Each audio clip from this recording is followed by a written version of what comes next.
নিজেকে কাপুরুষ মনে করিয়েন না, নিজেকে পুরুষ মনে করেন। আপনি পুরুষ, বসে আছেন, স্ত্রী বাজার যাবে মানে আপনি বলেন কি? 10টার সময় বাজারে ঢোকে, বিকেল 3টায় ফিরে আসে, কত মানুষ তাকে ধাক্কা মেরেছে আপনি জানেন না?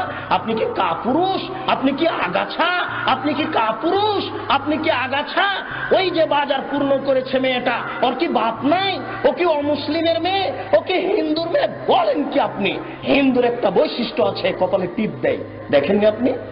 হিন্দুদের একটা বৈশিষ্ট্য আছে, হাতে শাখা ব্যবহার করে, সাদা চুড়ি ব্যবহার করে। হিন্দু মেয়ের একটা বৈশিষ্ট্য আছে, কপালে টিপ না দিলে বের হবে না বিবাহের পরে। বাজার দখল করেছে আপনার মেয়ে, নিজেকে কাপুরুষ মনে করিয়েন না। ঠিক আপনার জীবনে জন্ম দিতে পারলেই বাপ হওয়া যায় না, প্রসাব করাতে পারলেই মা হওয়া যায় না। পাগলিও বাচ্চা প্রসাব করাতে পারে, পাগলিও বাচ্চাকে দুধ পান করাতে পারে, পাগলও বাচ্চা জন্ম দিতে পারে। পাগলের মধ্যে আর আপনার মধ্যে পার্থক্য কি? আপনার মেয়ে বাজারে যাবে না, আপনার মেয়েকে লক্ষ্য করে আল্লাহর নবী বলছেন, মনে হচ্ছে যেন তিনি দেখে দেখে বলছেন। আপনার মেয়েকে লক্ষ্য করে আল্লাহর নবী বলছেন, মনে হচ্ছে যেন তিনি আপনার মেয়েকে দেখে দেখে বলছেন। আল্লাহ রাসূল বলছেন, নেসাউন, মহিলা কাছে এতন, কাপড় পরে থাকবে, আর এতন উলঙ্গ। এই যে আপনার মেয়ে ফতোয়া গায়ে দিয়ে আছে, আপনি দেখেন না? চোখটা একটু নিচু হয় না? ছি ছি ছি, জন্ম দিতে পারলে পিতা হওয়া যায়। দুঃখিত, আপনার পরিবর্তনের জন্য এসেছি, মনে কিছু নিয়েন না। এই মাইকের আওয়াজ যতদূর পর্যন্ত যাচ্ছে, সকল দিনই ভাই বোনকে বলছি, উপস্থিত বৈঠকের মুসলিম বোন, আপনার লজ্জা কামনা করি, আপনার ইতস্তবোধ কামনা করি, আপনার লজ্জাবোধ কামনা করি।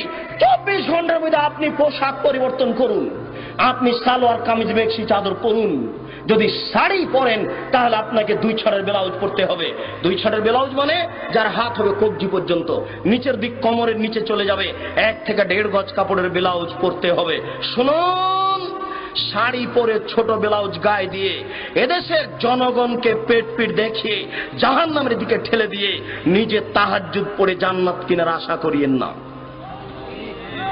এই মেয়েরা শোনো, যারা তোমরা স্কুল কলেজে পড়ো, তোমাকে সাবধান করতে এসেছি, তুমি পরিবর্তন হও।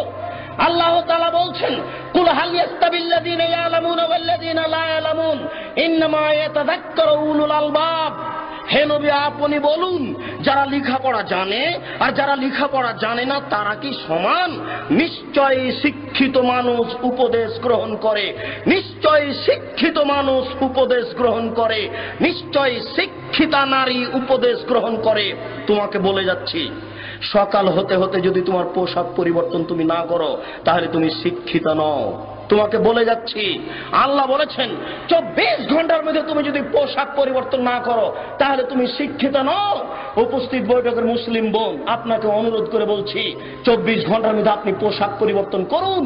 যদি আপনি না করেন তাহলে আপনি উপদেশ গ্রহণ করেন না। আল্লাহ আপনাকে শিক্ষিতা বলেন না, বরং আল্লাহ বলছেন, ওয়াকারনা ফি বুয়ুতিকুন্না ওয়ালা তাবাররাজনা তাবাররুজাল জাহিলিয়াতিল উলা। হে মুসলিম মহিলা, বন্যতার যুগে, বর্বরতার যুগে, অসভ্যতার যুগে নারীরা যেভাবে রাস্তাঘাটে ঘুরত প্রদর্শনী দিয়ে, তোমরা সেইভাবে ঘুরো না, বাড়িতে থাকো। যারা নগ্ন হয়ে চলে, যারা ফতোয়া গায়ে দেয়, যারা ছোট ব্লাউজ পরে, যারা মাথার চুলকে ছোট করে খাটো করে, যারা জিন্স কাপড়ের প্যান্ট পরে গেঞ্জি গায়ে দিয়ে উলঙ্গ হয়ে জাতির সামনে ঘুরে, এরা শিক্ষিতা নয়। আল্লাহ তাদেরকে বলছেন, এরা বন্য, এরা বর্বর, এরা অসভ্য, এরা অশিক্ষিতা। অতএব